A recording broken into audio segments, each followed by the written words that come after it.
विप्रो विवाद मान्य मामुच्युत स्वार्थ साधक भगवान दाता अपहृता तत्श्रुतम अभवत भ्रम। दुई ब्राह्मण जो तर्क करुले से मो निकट को आसिले से मध्य जड़े कहले आपण मत गावी दान करते अन्य जड़े कहले जे आपण मोट अपहरण कर तेणु या से विभ्रांत हेली।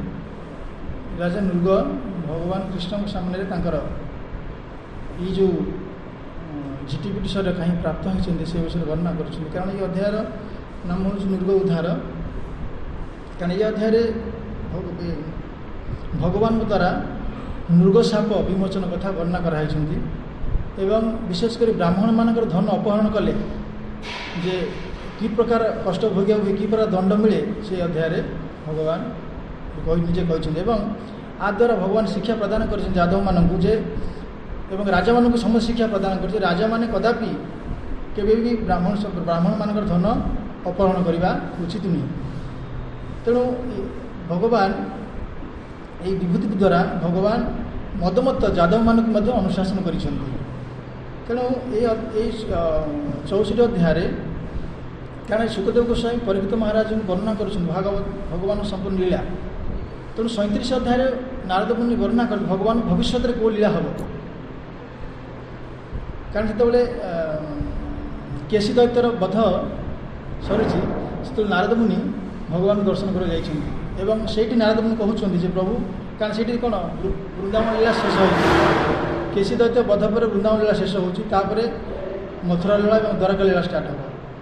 तेणु से समय नारद मुनि भगवान को दर्शन कर प्रार्थना कर प्रभु आपण यही सब लीला दर्शन करी आगू मु चाणूर मुष्टिक कंसबद्ध ये सब लीला मुझे दर्शन करी एवं आहरी आगू कौन ना कालजौवन नरकासुर संघासुर ये लीला आप आगू अच्छी मुझे दर्शन करी प्रभु। तेणु आपंकर लीला शेष होपे मथुरा गले सब लीला स्टार्ट हो कारण से कंस को पूर्व नारद मुनि कौन प्रेरणा देते तुम्हें कृष्ण बलराम को तुम्हें ये आण तुम्हें ये तुम जगार तुम कौन कर ठीक भाव तुम मारिपार। तेणु उठी आसी भगवान प्रार्थना करते ये सब लीला आप बाकी रही तेणु मुझे सब लीला दर्शन करी इंद्रकंठ पारिजात हरण एवं तापर जरासंध बध एवं पूर्व नृग उद्धार ब्राह्मण पुत्र उद्धार यहीपर लीला नारद मुनि क्रमान्वय कहते ठीक से सुखदेव गोस्वामी परीक्षित महाराज को ठीक से क्रमान्वय भाव में ये समस्त लीला वर्णना कर तेणु ये 64 अध्याय ये नृग उद्धार लीला अच्छा। तो लास्ट को नारद मुनि कहते आप परिशेष अर्जुन को माध्यम कर समग्र भूभार हरण कर काल रूप समस्त बहुत सैन्य मान विनाश करेंगे। तेणु ये नारद मुनिकर पूर्व सूचना भविष्य लीला कथा वर्णना कर कारण श्रीमद्भागवतम यहाँ हूँ नित्य से कह श्रीमद्भागवतम प्रकाशित होती श्रीमद्भागवतम कौन करा जाए लिखा जाए ना। तेणु व्यासदेव जोटा को श्रीमद्भागवत प्रति कल्परे भगवान कौन कले धर्म संस्थापनार्थ जो भागवतम धर्मर कौन हो जाए विलुप्त हो जाए भगवान कौन करती प्रतिष्ठा करते। तो नूतन कौन ग्रंथ रचना करा जाए ना जोटा कि भागवत नित्य। तेणु पूर्व सब लीला मान नारद मुनि जानी एवं नारद मुनि प्रकाश कर भगवान पाखे एवं यहीपरि भाव में नृगंकर उद्धार कथा ये चली। तेणु आम समझ शुणी आसुचे नृग कौन ना द्वारकार जो भगवान संतान माने क्रीड़ा कर समय शोष लगी शोष लगला समय से जलाशय कौन खोजुंट गोटे कूप देखिले से कूपटा खाली रही भर झिटिपिटी देखिले और से बहुत चेष्टा कर दौड़ लगे चेष्टा कर उठाई कि उठे पारे ना। छोट पिला जो कौन करती कौन जिन नबार से क्या घर जाए बापा आगे कहे बापा यहाँ मुझे करें कि मत से डराऊँगी। तेणु भगवान से कहले भगवान आसी कौन कले आसी देखिले भगवान स्पर्श कर जस्ट बाँ हाथ में भगवान तुम उठेदेले भगवान स्पर्श पाइला कि नहीं कौन दिव्य शरीर प्राप्त हेले। तेणु से भगवान पचार आप किए आप कहीं आप जड़े दिव्य पुरुष आप यही प्रकार शरीर कहीं प्राप्त हेले से नृग राजा नृग पूर्व वृत्तांत कहते जे हूँ कौन नैक्ष वंशर राजा कारण कौन भगवान आपण कौन ब्रह्मा ठारू मरीची ठारू कश्यप ठारू किए जो କଶ୍ୟପର ବ୍ୟବସାନର ଶ୍ରାଦ୍ଧଦେବଙ୍କର ଇକ୍ଷ୍ୱାକୁର ବଂଶର ହେଉଛି ମୁଁ। ତେଣୁ ମୁଁ ଯେଉଁ ପରିବାରରେ ଆସି ଏଇଟା ଯଶସ୍ୱୀ ପରିବାର। ତେଣୁ ସେ କହୁଛନ୍ତି, ଗର୍ବ କରି କହୁନାହାନ୍ତି, କାରଣ ସେ କହୁଛନ୍ତି ମୁଁ ବହୁ ଗୋମାତା ଦାନ କରିଛି, ବହୁ ଗାଭୀ ଦାନ କରିଛି। କାରଣ ତେଣୁ ଭଗବାନ କହିছে ତୁମେ ଏତେ ଗାଭୀ ଦାନ କରିଛ, ଦାନ କରିବା ପରେ ବି ତୁମେ ଏ ପ୍ରକାର ଦେହ କାହିଁ ପ୍ରାପ୍ତ? କାରଣ ଗୋଦାନରେ ବହୁତ ମହାତ୍ମ ରହିଛି। କାରଣ ଯେଉଁମାନେ ଗୋ ଦାନ କରନ୍ତି ତାଙ୍କର ସପ୍ତପୁରୁଷ ଉଦ୍ଧାର ହେଇଯାଏ। କାରଣ ଏକଥା ବ୍ରହ୍ମାଜୀ ନିଜେ କହୁଛନ୍ତି। ବ୍ରହ୍ମା କହୁଛନ୍ତି ଇନ୍ଦ୍ରଙ୍କୁ ଯେ ପ୍ରକୃତରେ ଯେଉଁମାନେ ଗୋ ଦାନ କରନ୍ତି, ଗୋ ପ୍ରଦାନ ତାରୟତେ ସପ୍ତ ପୂର୍ବା ତଥା ପରାଣ ସୁବର୍ଣ୍ଣ ଦକ୍ଷିଣାକୃତ୍ୱା ତାବତ୍ ଦ୍ୱିଗୁଣ ମୁଚ୍ୟତେ। ଯେଉଁମାନେ ଗୋ ଦାନ କରନ୍ତି, ବ୍ରହ୍ମାଜୀ କହୁଛନ୍ତି ଇନ୍ଦ୍ରଙ୍କୁ ଯେ ଯେଉଁମାନେ ଗୋ ଦାନ କରନ୍ତି, ଗୋ ପ୍ରଦାନ ତାରୟତେ, ଯେଉଁମାନେ ଗୋ ପ୍ରଦାନ କରନ୍ତି ସେମାନଙ୍କର ସପ୍ତ ପୂର୍ବା ତଥା ପରାଣ, ସାତ ପୁରୁଷ କ'ଣ କରେ ସେମାନଙ୍କର ଉଦ୍ଧାର ହେଇଯାଆନ୍ତି। ସୁବର୍ଣ୍ଣ ଏବଂ ଦକ୍ଷିଣାକୃତ, ଆଉ ଯେଉଁମାନେ ଗୋମାତାଙ୍କ ସହିତ ସୁବର୍ଣ୍ଣ ଏବଂ ଦକ୍ଷିଣ ଦେଇକି ଦାନ କରନ୍ତି, ତାହେଲେ ସେମାନଙ୍କ କଥା କ'ଣ କରିବା? ତେଣୁ ଆବଶ୍ୟକ ଯତ୍ ମାନେ ମୁଁ ଖାଲି ଅନୁବାଦ କରୁଛି, ରାଜସ୍ୱୀୟ ଯଜ୍ଞର ଅନୁଷ୍ଠାନ କରି, ରାଜସ୍ୱୀୟ ଯଜ୍ଞର ଅନୁଷ୍ଠାନ କଲେ ଯେଉଁ ଫଳ ଗୋଦାନରେ ସେହି ଫଳ ରହିଛି। ତେଣୁ ଏହିପରି ଗୋଦାନ କରି ତୁମେ ଏ ପ୍ରକାର କ'ଣ ଏଇ ପ୍ରକାର କାହିଁ ପ୍ରାପ୍ତ ହେଲ? କାରଣ ଯେଉଁମାନେ ଗୋଦାନ କରନ୍ତି ସେମାନେ ସପ୍ତପୁରୁଷ ଉଦ୍ଧାର ହେଇଯାଏ। ତ ତୁମର କାହିଁକି ହେଲା ନା? ତୁମେ କ'ଣ କିଛି କମ୍ ଗାଭୀ ଦାନ କରିଛ କି? ନା ମୁଁ ବହୁତ ଗାଭୀ ଦାନ କରିଛି। କିଏ କହୁଛନ୍ତି? କିଏ? ମୃଗ। ମୁଁ କ'ଣ ନା ବର୍ଷାରେ ଯେତେ ବିନ୍ଦୁ ରହିଛି ଆଉ ପୃଥିବୀରେ ଯେତେ ଧୂଳିକଣା ରହିଛି ସେଇ ପରିମାଣ ଗୋପୀ ଦାନ କରିଛି। ତାହେଲେ ତ କ'ଣ ବୁଢ଼ୀ ଗାଈ ଦାନ କରିছে କି କ'ଣ ଅନୁପଯୁକ୍ତ ଗାଭୀ ଦାନ? ନା ମୁଁ ସବୁ ସୁଶୀଲା ଗାଭୀ ଦାନ କରିଛି।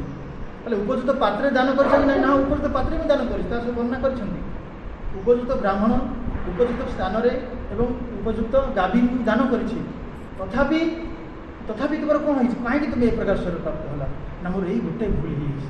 ସେଇ ଭୁଲଟା ଯିଏ ବର୍ଣ୍ଣନା କରୁଛନ୍ତି ଯେ ମୁଁ 2 ଜଣ, କାରଣ ମୁଁ ଯେଉଁ ବ୍ରାହ୍ମଣକୁ ଗାଭୀ ଦାନ କରିବା ପାଇଁ ଯାଉଥିଲି, 1000 ଗାଭୀ ଦାନ କରିବା ପାଇଁ ଯିବା ସମୟରେ ମୋର ଯିଏ କ'ଣ ଗୋରକ୍ଷକ, ସେ ମୋର ଗୋ ଗୋଷ୍ଠକୁ ଅନ୍ୟ ଜଣେ ବ୍ରାହ୍ମଣଙ୍କର ଗାଭୀ ପ୍ରବେଶ କରି ଆସିଛି।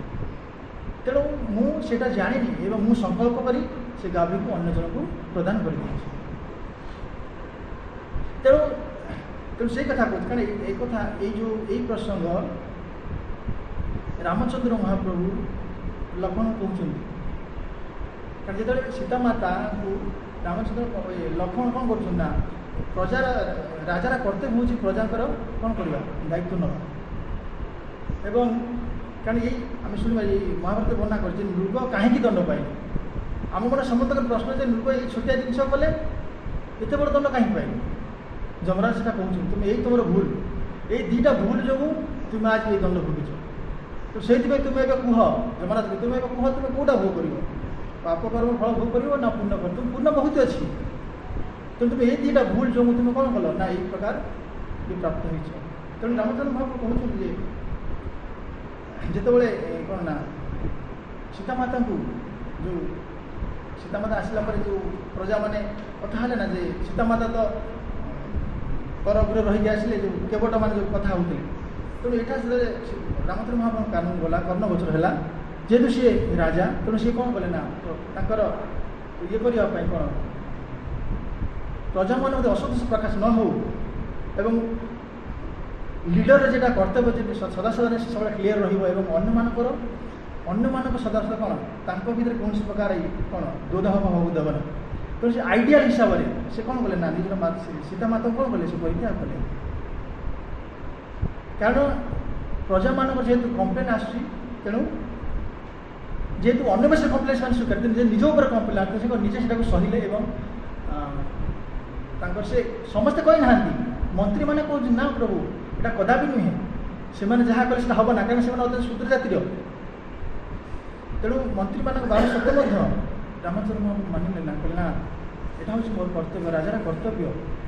ତେଣୁ କ'ଣ ଲକ୍ଷ୍ମଣଙ୍କ ହାତରେ କ'ଣ ସୀତାମାତାଙ୍କୁ ନେଇକି ବାଲିଙ୍କ ଆଶ୍ରମ ଛାଡ଼ି ଆସିବେ ଏବଂ ସେ ତାପରେ ସେ କ'ଣ ଭଗବାନ ରାମଚନ୍ଦ୍ରଙ୍କୁ ଅନୁତପ୍ତ କରୁଛନ୍ତି ଏବଂ ଦୁଃଖ ପ୍ରକାଶ କରୁଛନ୍ତି। ସେ କହୁଛନ୍ତି 4 ଦିନ ପର୍ଯ୍ୟନ୍ତ ରାମଚନ୍ଦ୍ର ମହାପ୍ରଭୁ କ'ଣ ରାଜସଭାକୁ ଯାଇନାହାନ୍ତି ଏବଂ କୌଣସି ପ୍ରକାର କେସ୍ ମାନେ ଯେଉଁ ରାଜସଭାରେ ବିଭିନ୍ନ ପ୍ରକାର ଆଲୋଚନା ହୁଏ, ପ୍ରଜାମାନଙ୍କର କମ୍ପ୍ଲେନ୍ ବୁଝାଯାଏ, ସେ ବୁଝିନାହାନ୍ତି ଏବଂ ଲକ୍ଷ୍ମଣ ତାଙ୍କୁ କହୁଛନ୍ତି ପ୍ରଭୁ ଆପଣ ଯଦି ଆପଣ ଏଇଭଳି ଆରତିପାତ କରିବେ ତାହେଲେ ପ୍ରଜାମାନେ କ'ଣ କହିବେ? ତେଣୁ ଆପଣ ବହୁତ ଦିନ ହେଲାଣି କ'ଣ ରାଜସଭାକୁ ଯାଇନାହାନ୍ତି କି ଆପଣ ଅର୍ଜୁନ ବୁଝେଇছে କ'ଣ ସେ ଲକ୍ଷ୍ମଣକୁ ବୁଝେଇଛନ୍ତି କାରଣ ରାମଚନ୍ଦ୍ର ମହାପ୍ରଭୁ କହୁଛନ୍ତି ଠିକ୍ କଥା କହିଛି ଅର୍ଜୁନ। କାରଣ ସଭା ମଧ୍ୟରେ ଯଦି ରାଜାର କର୍ତ୍ତବ୍ୟ ହେଉଛି ସମସ୍ତ ପ୍ରଜାଙ୍କର କ'ଣ କମ୍ପ୍ଲେନ୍ଟାକୁ ଆମେ ବୁଝିବା।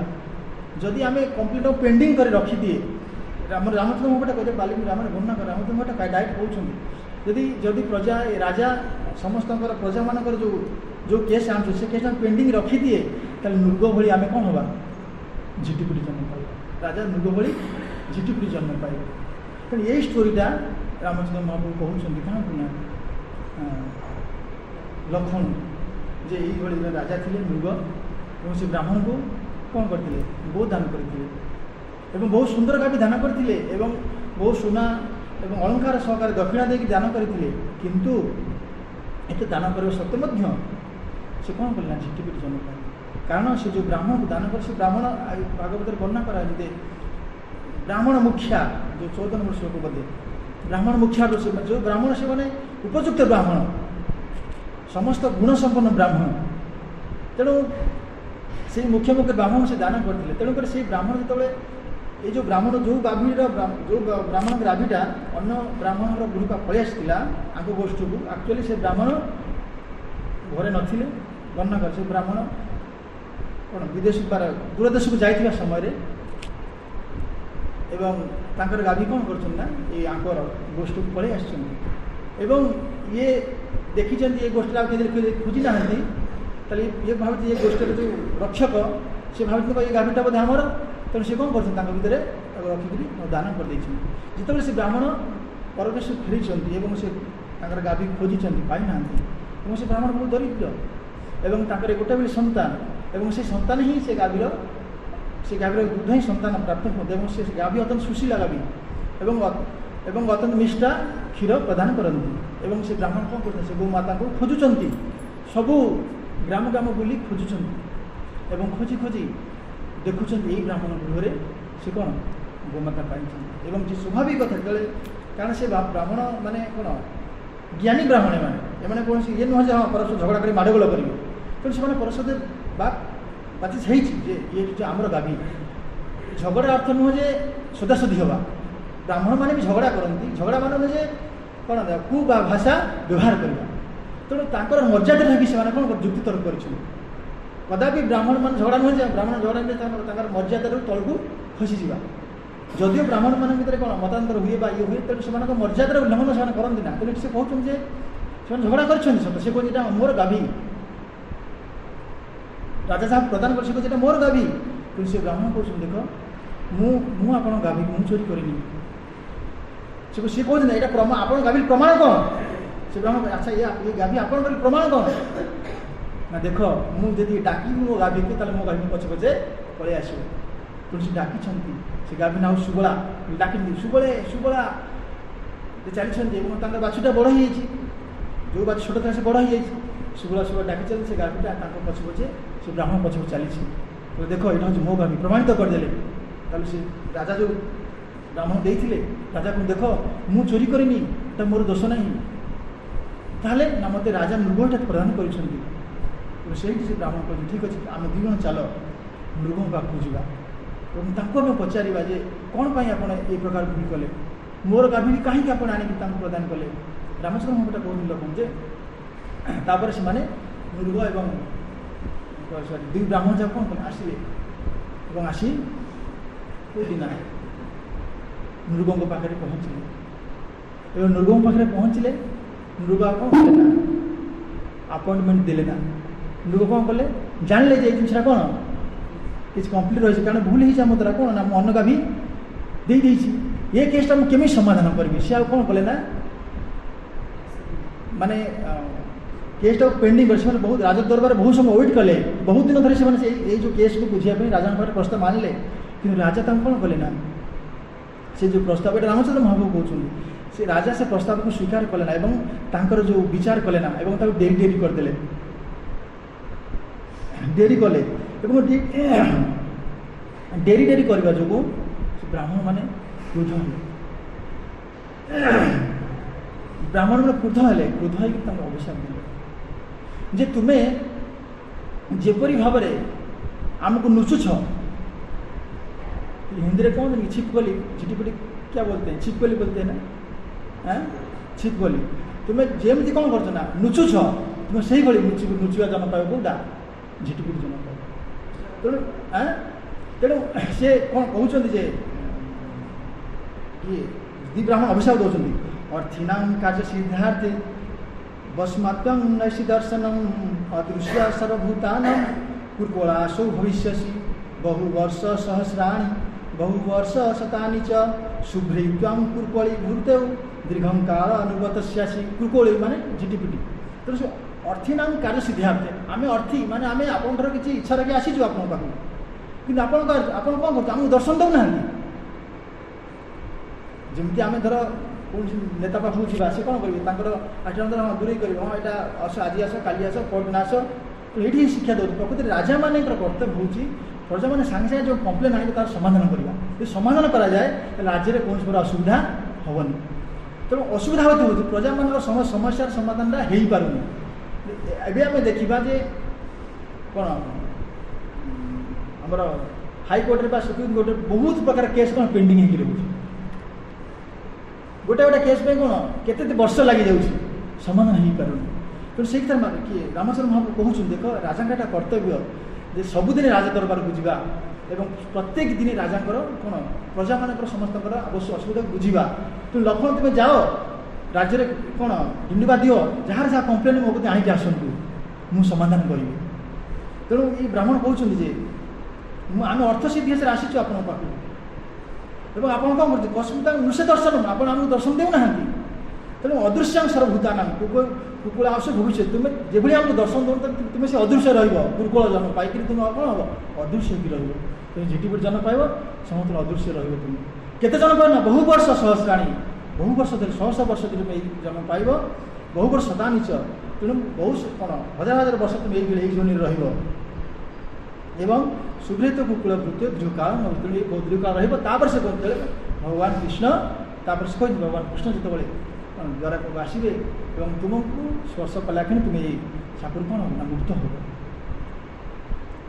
तेणु रामचंद्र महाप्रभु ये रामायण ये शिक्षा दिखाई प्रकृति में राजार कर्तव्य हूँ सदा सर्वदा कौन करवा ना प्रजा मान जो समस्या रोचे से समाधान करवा समाधान को पेंडिंग रखा ना यदि पेंडिंग रखीदे आम कौन करा पड़ो ताले आपको यही जन्म आमको मिल कि रामचंद्र महाप्रभु उदाहरण दूसरी कि महाभारत में कहुई महाभारत दुटा शिक्षा दिखाई तेणु ये महाभारत कहते भीष्मदेव कहते युधिष्ठिर महाराज जे यही स्टोरी कहते जो ब्राह्मण मान जाइछन्ति ब्राह्मण कौन झगड़ा कर जाइछन्ति एवं महाभागवत जो कहुई जे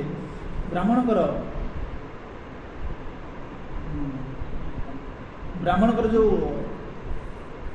दुई ब्राह्मण जो कौन राजा पाक जाइछन्ति राजा तुम जाचिछन्ति कौन ना मु तुमको ब्राह्मण को जाइए पूर्व ब्राह्मण जो ब्राह्मण गाभीटा पलि आसी राजा तो जाची मुझे तुम 10,000 गाभी देवी से ब्राह्मण हूँ कौन ब्राह्मण मुखिया से कह ना मोर आपंकर प्रलोभन मु कौन हेबी भासी जा लोक नुहे कारण मोर से गोटे गाभी दरकार कारण मोर रोजगार मुझे चली पारि मुझे कारण जो निष्ठापर ब्राह्मण से अन्य उपर निर्भर कर चाहती ना कारण से चाहते आम जो धर्म साधन करुचु आम कहीं अन्य मान निर्भर कर आम कहीं साधन शेयर करूँ तेणु से ब्राह्मण कदापि चाहिए ना जे मु तुम सी तो लोभ देखो देख मुझे तुमको जब भूल करी 10,000 गाभी तुम दौर तुम्हें नियो से ना मु मोर यही गोटे गाभी ये गाभी मुझे सन्तुष्ट अच्छी मुझे आप 10,000 गाभी नेबी ना तो ये ब्राह्मण भी कहते देख मुझे तुमको ता बदले 1,00,000 गाभी देवी से ना मोर से गाभी दरकार कारण से गाभी अत्यंत सुशीला गाभी और अत्यंत कौन शील संपन्न गाभी मोर से गाभी दरकार मोर आपणकर ये प्रलोभन कदापि ये ब्राह्मण मान प्रकृति से ब्राह्मण से कदापि अन्य मोर प्रलोभन से प्रलोभित हम ना ये कौन प्रमाणित कर भगवान प्रकृति से ब्राह्मण से कदापि प्रलोभन प्रलोभित हम ना तो राजा बहु प्रलोभन देखी जे मुझे तो 1,00,000 देवी से 10,000 देवी साधारणतः आम कौन हाँ ठीक है गोटे गाभी 10,000 गाभी मिले असुविधा कौन अच्छे से ना आम सब दरकार ना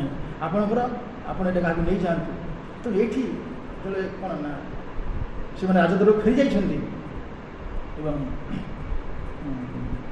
ମୃଗଙ୍କର ମୃତ୍ୟୁ ହେଇଛି, ଯମରାଜ ପାଖକୁ ସେ ଯାଇଛନ୍ତି। ଯମରାଜ ଦେଖୁଛନ୍ତି ତୁମେ ବହୁତ ପୁଣ୍ୟମାନ ବ୍ୟକ୍ତି, ତୋର ବହୁତ ଦିବ୍ୟ କ'ଣ ଲୋକ ଭୋଗ କରିବ, କିନ୍ତୁ ତୋର କିଛି ପାପ ରହିଛି, ତୁମେ କେଉଁ ପାପର ଫଳ ପ୍ରଥମେ ଭୋଗ କରିବ? ସେ କହୁଛନ୍ତି ମୁଁ ପ୍ରଥମେ କ'ଣ କରିବି ନା ପାପର ଫଳ ଭୋଗ କରିବି, ପୁଣ୍ୟର ଫଳ ପରେ ଭୋଗ କରିବି। ତେଣୁ ସେଠି କହୁଛନ୍ତି ଯେ ଯେଉଁ 19 নম্বର ଶ୍ଲୋକ ଏଇ ଅବସ୍ଥାରେ ବ୍ରାହ୍ମଣ କହୁଛି ଏ ଅବସ୍ଥାରେ ମୋର କର୍ତ୍ତବ୍ୟ କ'ଣ ମୁଁ ବୁଝିପାରୁନି, ମୁଁ ଗାଭୀଟିର ପରିବର୍ତ୍ତେ ଆପଣ 1 ଲକ୍ଷ ଗାଭୀ ଦେବି ଏବଂ ଦୟାକରି ମୋତେ ଆପଣ କ'ଣ କରନ୍ତୁ, କୃପା କରନ୍ତୁ, ମୁଁ ଆପଣଙ୍କ ସେବକ, ମୁଁ କ'ଣ କରିଛି ତା ଜାଣିପାରିନି। ମୃଗ କୌଣସି ତାଙ୍କର ସେ କ'ଣ ଅହଙ୍କାର ବଶତଃ କହୁନାହାନ୍ତି, ମୁଁ ବିନଶାକାରୀ ବି କହୁଛନ୍ତି, ଦେଖ ମୁଁ ଆପଣଙ୍କ ସେବକ, ଆପଣ ମୋତେ କୃପା କରନ୍ତୁ, ମୁଁ ଆପଣଙ୍କୁ କ'ଣ ଆଉ ଅଧିକ ଗାଭୀ ଦେବି, ମୋତେ ଆପଣ କ୍ଷମା କରନ୍ତୁ। କାରଣ ନହେଲେ ମୁଁ ମୃଗ ବି ଜାଣିଛନ୍ତି ଯଦି ବ୍ରାହ୍ମଣଙ୍କର ଧନ ଅପହରଣ କରାଯାଏ, ବ୍ରାହ୍ମଣ ଦେବତା ଯଦି ଅସୁସ୍ଥ ହୁଅନ୍ତି ଆମେ ନରକକୁ ଯିବାକୁ ପଡ଼ିବ। ସେ କହୁଛନ୍ତି ମୁଁ କିନ୍ତୁ ମୁଁ ନିଶ୍ଚିତ ଭାବରେ ଜାଣିଛି ମୁଁ ଅସୁସ୍ଥ ନରକରେ ପଡ଼ିବି, ତେଣୁ ଆପଣ ମୋ ପ୍ରତି କୃପା କରନ୍ତୁ। କିନ୍ତୁ ତାପରେ ଯେ 21 ଶ୍ଲୋକ ଗାଭୀର ମାଲିକ ବା ଯେଉଁ ବ୍ରାହ୍ମଣ, କାରଣ ସେ ବହୁତ ଦିନ ଧରି କ'ଣ ସେ ଗାଭୀ ଖୋଜୁଛି ଏବଂ ସେ କହୁଛନ୍ତି ଦେଖ ମୁଁ ସେ ଗାଭୀକୁ ପରିତ୍ୟାଗ କରିପାରିବି ନା, କାରଣ ମୋର ସନ୍ତାନର ମା ନାହିଁ। ତେଣୁ ସେ କ'ଣ ନା ସେଇ ତାରି କ୍ଷୀର ଦ୍ୱାରା ସେ କ'ଣ କରୁଛି ପ୍ରତିପାଳିତ ହେଉଛି। ତେଣୁ ମୁଁ କଦାପି ମୁଁ ସେ ଗାଭୀକୁ ପରିତ୍ୟାଗ କରିପାରିବି ନା। ଆପଣ ଏ ଗାଭୀ ବଦଳରେ ଯେତେ ଗାଭୀ ଦେଲେ ବି ମୁଁ କ'ଣ କରିବି, ସ୍ୱୀକାର କରିପାରିବି। କାରଣ ପ୍ରକୃତରେ ଗାଭୀ ହେଉଛି ସମସ୍ତଙ୍କର ମାତା। କାରଣ ଆମର କେତେ ଜଣ ମାତା ଅଛନ୍ତି? 7 ଜଣ। ଆତ୍ମମାତା, ଗୁରୁପତ୍ନୀ, ବ୍ରାହ୍ମଣୀ, ରାଜପତ୍ନିକା, ତାପରେ ଗୋମାତା, ଧାତ୍ରୀ ଏବଂ ଆଉ ହେଉଛନ୍ତି ଗୋଟେ ପୃଥିବୀ ମାତା। ଏ ହେଉଛନ୍ତି କ'ଣ ନା ସପ୍ତ ମାତା। ତେଣୁ ତାହା ଗାଭୀ ହେଉଛନ୍ତି ଗୋଟେ ମାତା। ତେଣୁ ସେ କହୁଛନ୍ତି ଯେ ପ୍ରକୃତରେ ଗୋମାତା ସମସ୍ତଙ୍କର ମାତା। ମାତାରଂ ସର୍ବଭୂତାନ ଗାଭ ସର୍ବ ସୁଖପ୍ରଦା ବୃଦ୍ଧି ମାସିତା ନିତ୍ୟଂ ଗାଭ କାର୍ଯ୍ୟ ପ୍ରଦକ୍ଷିଣା। ଗାଈ ସମସ୍ତଙ୍କର କ'ଣ ସବୁ ପ୍ରାଣୀମାନଙ୍କର ମାତା। କାରଣ ଗାଭୀ ସବୁ ପ୍ରାଣୀ ମାତା, ସମସ୍ତଙ୍କର କର୍ତ୍ତବ୍ୟ ହେଉଛି ଗୋମାତାଙ୍କ ସେବା କରିବା। ତ ସମସ୍ତଙ୍କର କର୍ତ୍ତବ୍ୟ ହେଉଛି ଗୋମାତାଙ୍କ ସେବା କରିବା। ତେଣୁ ସଦାସର୍ବଦା ଗୋମାତାଙ୍କୁ ଡାହାଣ ପଟେ ରଖି ପରିକ୍ରମା କରିବା, ତାଙ୍କୁ ଡାହାଣ ପଟରେ କରିବା। ଆଉ ସେ କହୁଛନ୍ତି ଯେ ଗୋମାତାଙ୍କର ମଝିରେ ଦେଇକରି ଗୋମାତା ଗୋ ଗୋଷ୍ଠ ରହିଛି, ଗୋମାତାଙ୍କର ମଝିରେ କେବେ ପ୍ରବେଶ କରିବା ଉଚିତ ନୁହେଁ। ତାଙ୍କୁ ଯଦି ଆମେ କ'ଣ ପାର କରିବା ତାଙ୍କୁ ଡାହାଣ ପଟେ ରଖିକରି ଗୋମାତାଙ୍କୁ କ'ଣ କରିବା ଦରକାର, ଅତିକ୍ରମ କରିବା। ଗୋମାତା ଯେମିତି ଆମେ 2 ଜଣ ସାଧାରଣତଃ ଶିକ୍ଷା ଦେଉଛୁ, 2 ଜଣ ଭକ୍ତ ବା 2 ଜଣ ସିନିୟର ଭକ୍ତମାନେ କଥାବାର୍ତ୍ତା ଆପସରେ କଥାବାର୍ତ୍ତା ହେଉଛନ୍ତି, ଆମର ସ୍ୱାଧୀନତା ହେଉଛି ଆମେ ତାଙ୍କ ମଝିରେ ଯିବାନି। ଆମର କେଉଁ ଘରେ 2 ଜଣଙ୍କର ତାଙ୍କର ସାଇଡ଼୍ରେ ଯିବା କିମ୍ବା ତାଙ୍କୁ କ୍ଷମା ମାଗି ଯିବା। ତା ମଝିରେ ପଶିଲା ମାନେ କ'ଣ, ଏଇଟା ହେଉଛି କ'ଣ ଇଏ ନୁହେଁ, ଏଇଟା ହେଉଛି କ'ଣ ଶିଷ୍ଟାଚାର ନୁହେଁ। ତେଣୁ ଠିକ୍ ସେଇଭଳି ଗୋମାତା ବି ଜଣେ କ'ଣ ଦେବତୁଲ୍ୟ, ସେ ଦେବତା। ତେଣୁ ଗୋମାତାଙ୍କର କ'ଣ ନା ଭିତରେ ପ୍ରବେଶ କରିବା। କାରଣ ଗୋମାତାଙ୍କ ଶରୀରରେ ସମସ୍ତ ଦେବାଦେବୀ କ'ଣ କରନ୍ତି, ପ୍ରବେଶ ଅଛନ୍ତି, ବାସ କରୁଛନ୍ତି। କାରଣ ଲକ୍ଷ୍ମୀ ଗୋମାତାଙ୍କର ଗୋବର ଏବଂ ମୂତ୍ରରେ ନିବାସ କରୁଛନ୍ତି। କାରଣ ଗୋମାତା ଲକ୍ଷ୍ମୀ ଦିନେ କ'ଣ କଲେ ନା, ଲକ୍ଷ୍ମୀ ଦିନେ ଯେତେବେଳେ ଅସୁରମାନଙ୍କୁ ତ୍ୟାଗ କରିକି ଲକ୍ଷ୍ମୀ ଆସୁଛନ୍ତି, ଦେବତାମାନଙ୍କ ପାଖରେ ରହିଲେ ଲକ୍ଷ୍ମୀ ଏବଂ ଗୋମାତା ଗୋଗୋଷ୍ଠୀକୁ ଯାଉଛନ୍ତି। ଗୋମାତା ଲକ୍ଷ୍ମୀ କହୁଛନ୍ତି ଯେ ଆପଣମାନେ ମୋତେ ସ୍ୱୀକାର କରନ୍ତୁ। ଗୋମାତା ପଚାରୁଛନ୍ତି ଆପଣ କିଏ? ମୁଁ ଲକ୍ଷ୍ମୀ। ତୁମ ଲକ୍ଷ୍ମୀ ନା ତୁମ ପରିଚୟ କ'ଣ? ନା ମୋର ଏହା ମୋତେ ଦେବତାମାନେ ମୁଁ ଯାହା ପାଖରେ ରୁହେ ସେ ଧନ ଧାନ୍ୟରେ ପରିପୂର୍ଣ୍ଣ ହୁଅନ୍ତି। ନା ଆପଣମାନେ ମୋତେ ସ୍ୱୀକାର କରୁନ? ନା ଆମର ଦରକାର ନା। ସେ କହୁ ନା ତୁମେ ହେଉଛ ଚଞ୍ଚଳା। ଗୋମାତା ମାନେ ତୁମେ ଚଞ୍ଚଳା, ତେଣୁ ଆମେ ଏଭଳି ଆମେ ସୁନ୍ଦର ଅଛୁ, ଆମେ ହୃଷ୍ଟପୃଷ୍ଟ ଅଛୁ, ତେଣୁ ଆମେ ତୁମକୁ ସ୍ୱୀକାର କରିବୁ ନା। ଲକ୍ଷ୍ମୀଦେବୀ କହୁଛନ୍ତି, ମହାଭାରତ ବର୍ଣ୍ଣନା ଲକ୍ଷ୍ମୀଦେବୀ କହୁଛନ୍ତି ଯେ ଦେଖ ଲକ୍ଷ୍ମୀକୁ ସାରା 30 ଜଗତରେ ସମସ୍ତେ ଲକ୍ଷ୍ମୀ କ'ଣ କରନ୍ତି, ପୂଜା କରନ୍ତି। ସମସ୍ତେ ଚାହାନ୍ତି ଲକ୍ଷ୍ମୀ ଆମ ପାଖକୁ ଆସନ୍ତୁ, କିନ୍ତୁ ମୁଁ ଜଗତରେ ଗୋଟାଏ ଲୋକ ଦେଖୁଛି, ତୁମେ ଦେଖୁଛ, ତୁମମାନେ ଦେଖୁଛ, ମୋତେ ସ୍ୱୀକାର କରୁନ ନା। ଆମର କିଛି ଆବଶ୍ୟକତା ନାହିଁ। ଗୋମାତା ମାନେ କହୁଛନ୍ତି ଲକ୍ଷ୍ମୀ ଦେଖ ମୁଁ ଯଦି ତୁମମାନେ ଯଦି ମୋତେ ଫେରେଇ ଦେବ ନା, ତାହେଲେ ସଂସାରରେ ଲୋକ ମୋତେ ଅବମାନ ହେବ, ମୋତେ ଲଜ୍ଜା ଲାଗିବ। ଲକ୍ଷ୍ମୀ କିଏ ସ୍ୱୀକାର ନ କରେ? ତେଣୁ ଆପଣ ଗୋଟେ କାମ କରନ୍ତୁ, ଆପଣଙ୍କର ଯେକୌଣସି କ'ଣ ନା ଭଲ ଅଙ୍ଗରେ ମଧ୍ୟ ଯେକୌଣସି ଆପଣ ନିକୃଷ୍ଟ ଅଙ୍ଗରେ ମଧ୍ୟ ଆମର ସ୍ୱୀକାର କରନ୍ତୁ। ଭଗବାନ କହୁଛନ୍ତି ଆମର ତ କ'ଣ ନିକୃଷ୍ଟ ଅଙ୍ଗ ନାହିଁ, ଆମର ଅଙ୍ଗ ସବୁ କ'ଣ ହୃଷ୍ଟ, ସବୁ କ'ଣ ସବୁ ପୂର୍ଣ୍ଣାଙ୍ଗ।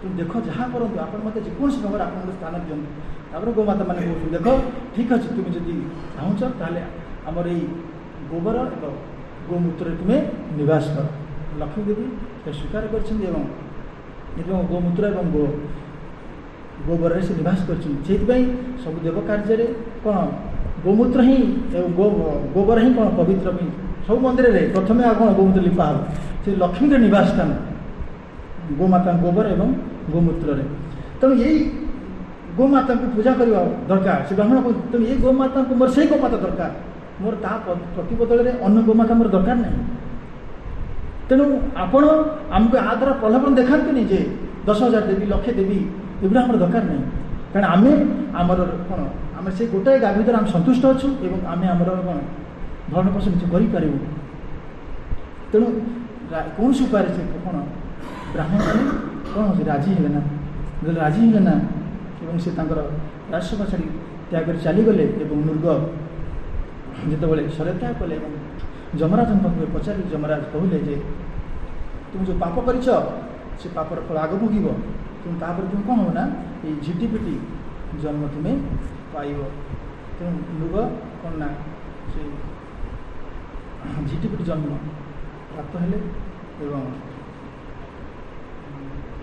एवं द्वारकार रहिले भगवान को आशिया पर अपेक्षा रहिले कि जमराज से पचारे प्रभु मोर कौट दोष रहा कौ दोष जो मुझे ये प्रकार कौन ना दंड पाइल जमराज कहते देख मृग तुम यही दीटा भूल जो तुम आज कौन कल ना यही प्रकार जन्म पाइल से कहते रक्षिता स्मृति स्मृति च एक ते प्रतिज्ञा चानुता तब ब्राह्मण से चादन द्विधांग धस्तो व्यक्तिक्रम से कहते तुम दीटा हूँ भूल ना कौन निजर प्रजा संपत्ति की रक्षा कर राजार कौन हो कर्तव्य तेणु तार गाभीटा जे पलैगला आप राजा आसर आप तार ब्राह्मण संपत्ति आप रक्षा कर पारे ना यहाँ तुम भूल आउ कौन भूल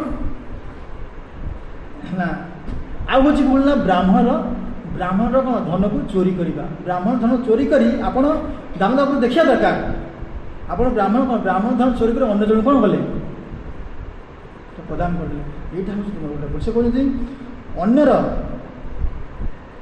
ब्राह्मण धन को भूल जी अपहरण करे ताले कौन हम ताकू भी से अपहरण दंड भोगे आप प्रजा संपत्ति को आप सुरक्षा दे पारे ना एवं ब्राह्मणर संपत्ति आप कौन कले अपहरण कले तेनाली यही दोष जो आप कौन कर यही आप बहु पुण्य कर बहु वर्ष धरी कौन करेंगे पुण्यवान लोक रे कि यही दुटा भूल जो आप कौन करेंगे ना यही न पाइले तेणु से ये लास्ट भगवान कहते प्रकृति में ब्राह्मण मान संपत्ति कदापि हरण करवा उचित नहीं आम कि ब्राह्मण को कदापि दंड देवा उचित नहीं आम कह अच्छा ब्राह्मण मैंने बहुत दुष्ट आम कह अच्छा ब्राह्मण मैंने बहुत दुष्ट ब्राह्मण मैंने आमको कौन गाड़ी करुँच ब्राह्मण को अभिशाप दौरान ब्राह्मण मैंने बहुत कष्ट दौरान आम कि शासन करूँ ना भगवान निजे कहते जादव मान कहते वंशधर भगवान कहते देख ब्राह्मण मैंने अभिशाप देले ब्राह्मण दंड देले ब्राह्मण मान जदि भी जहाँ भी करती कदापि ब्राह्मण मान तुम्हें ब्रह्म स्मरण करना कदापि ब्राह्मण दंड दब ना से कहते जे विप्रंकृता भगवान कहते क्या ना जादव मान विप्रंकृता गसमपि नैव द्रुह्यति मामका घ्रंतं बहु सपंतं बा नमस्कुरतु नित्यश हे मोर प्रिय मामका कौन धृतराष्ट्र कहले मामका पांडवास मान मोर पुत्र श्री भगवान कहते मामका मान आत्मीय पांडव मैंने धृतराष्ट्र क्या कहते मामका कौरव मान कौन मामका पांडव मान मामा कहते ना मामा क्या कहते धृतराष्ट्र कौरव मान मोर पुत्र से मामका एवं पांडवा तेणु भगवान से कहते पुत्र मान को मामका नैव दुहति मामका मान मोर हे मोर पुत्रगण भगवान निज स्वीकार करते कारण उपदेश भगवान क्या निज लोक उपदेश दूसरे हे मोर पुत्रगण हे मोर अनुगामी गण विप्रंकृता गसम विप्र चरण के कौन पर अपराध करना विप्र दंड दिन हाँ जदि भी से घंटिंग जदि हत्या करती आमको घंटिंग सपंतन जदि आम साप अभिशाप भी दिखती तथापि आम कौन कर नमस्कार कर नमस्कृतु हे मोर अनुगामी गण हे मोर पुत्र गण जदि भी विप्र गण कौन करती तुमको मारती बा काटती हाणती बा अभिशाप भी दियंती तो कष्ट भी दियंती तुम्हें कदापि कौन कर कौन आक्शन नब ना कौन प्रकार कौन उल्टा प्रतिक्रिया करना नमस्कृत्य नित्य कर थे नहीं आज करदे ना नमस्कृत्य नमस्कृत नित्य सह हे मोर प्रिय अनुगण कौन अपराध कले ज्ञानी ब्राह्मण मान सहित कठोर आचरण कदापि करना एपरिक से जदि तुमको शारीरिक भाव में आक्रमण करती अथवा बारंबार तुमको अभिशाप प्रदान करती तथापि सर्वदा प्रणाम कर जो मैंने ज्ञानी ब्राह्मण जो मैंने प्रकृत उपस्थित ब्राह्मण से कदापि जदिव से क्रोध हो आमको अभिशाप दियंती जदिव से कौन प्रकार आम कौन करती आमको दंड प्रदान करती तथापि आम कदापि राजार कर्तव्य कदापि कौन करना कौन ना दंड शारीरिक करना कौन दंड दब ना एवं सदा सदा कौन नित्य सह प्रणाम निवेदन कर दुर्भाभिक्षा प्रार्थना कर तेणु से कौन ना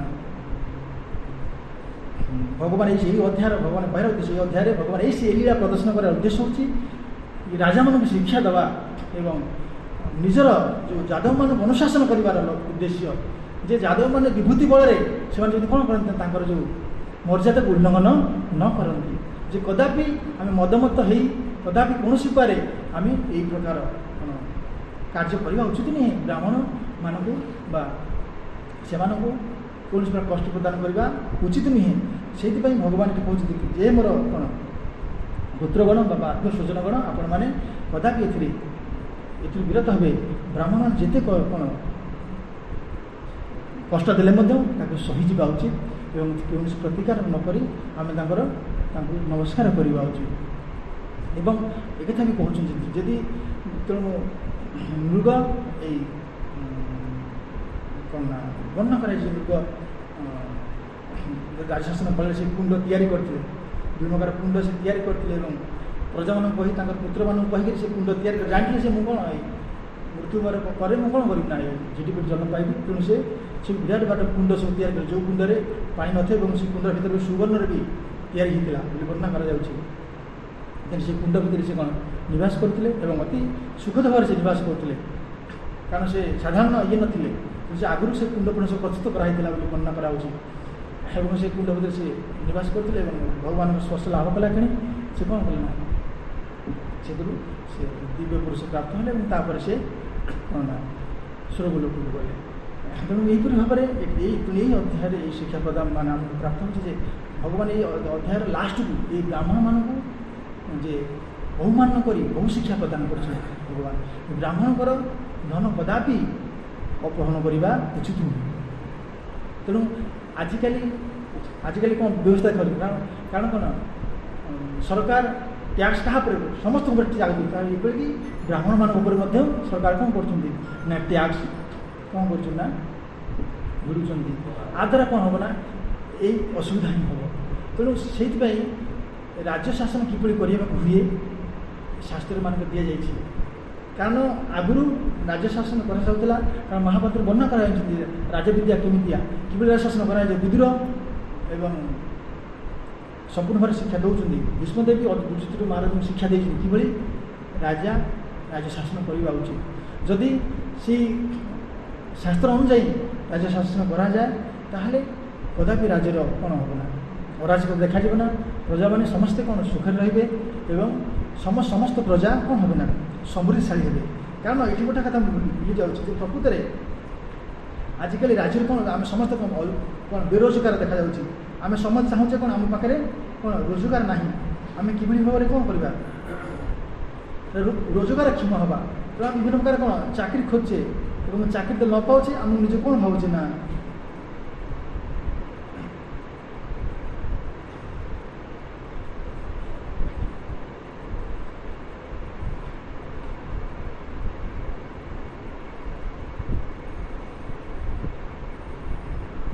पाऊनी जे आम समस्त भावचे कौन ना आम बेरोजगार कि कहु जदि जड़े 10टी गाभी रखे जदि जड़े गृह 10टी गाभी रखे ताले से तार रोजगार करा भी दरकार ना छात्र कहे जब से जड़े 10टी गाभी रखे ताले तार रोजगार देखा ना से ही तार रोजगार और से समस्त कौन हो से तार परिवार को प्रतिपोषण कर सन्देह ना।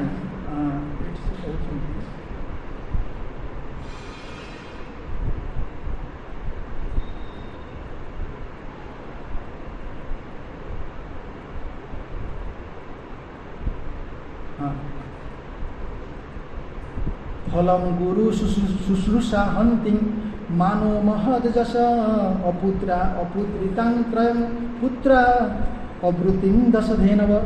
से कहते कि ना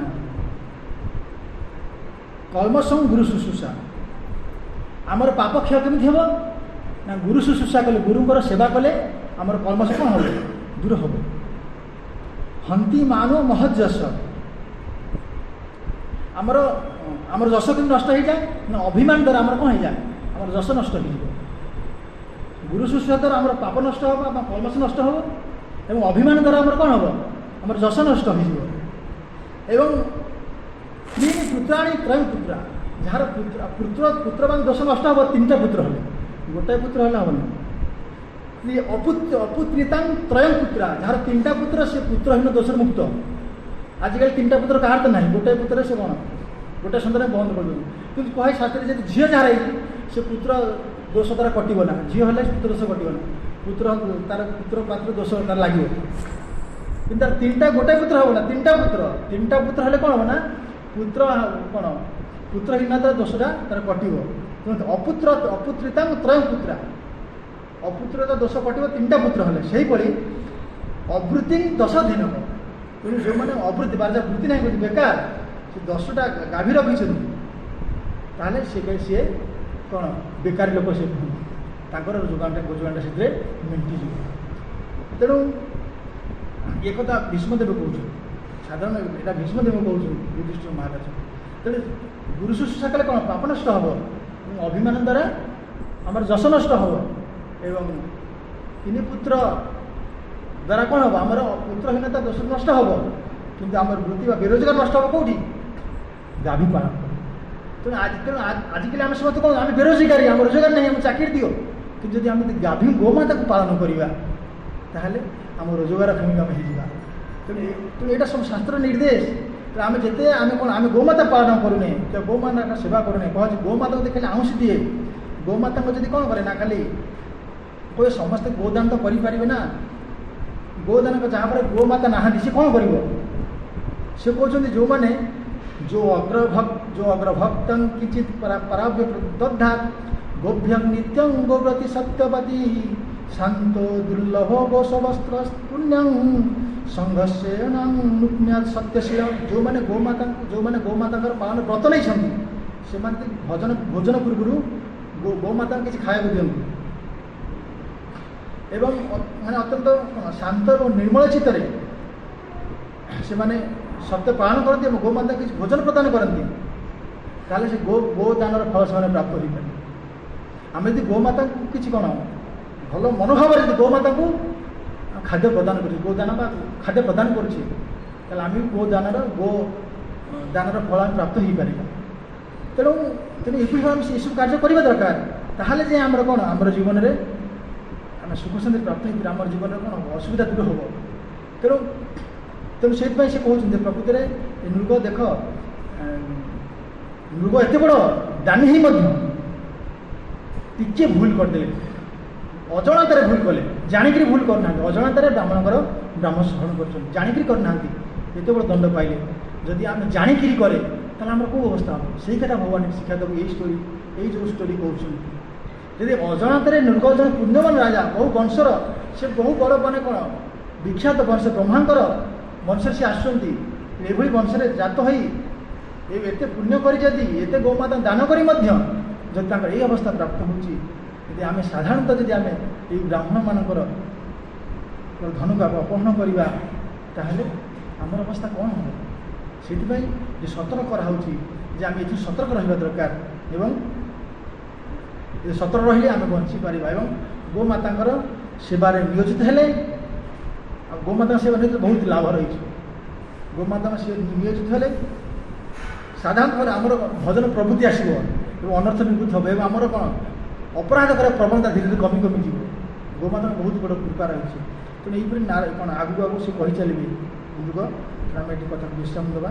ଜୟ ଶ୍ରୀମଦ୍ ଭାଗବତ କି ଜୟ, ଜୟ ଗୁରୁ ଶିଲ ପ୍ରଭୁପାଦ କି ଜୟ, ସମବେତ ଭକ୍ତ ବୃନ୍ଦ की जय, जय गौर प्रमानंद हरि हरि वांछा कल्पतरुभ्यश्च कृपा सिंधुभ्यश्च पतितानां पावनाय वैष्णवेभ्यो नमो नमः। आनंद कोटि वैष्णव की जय।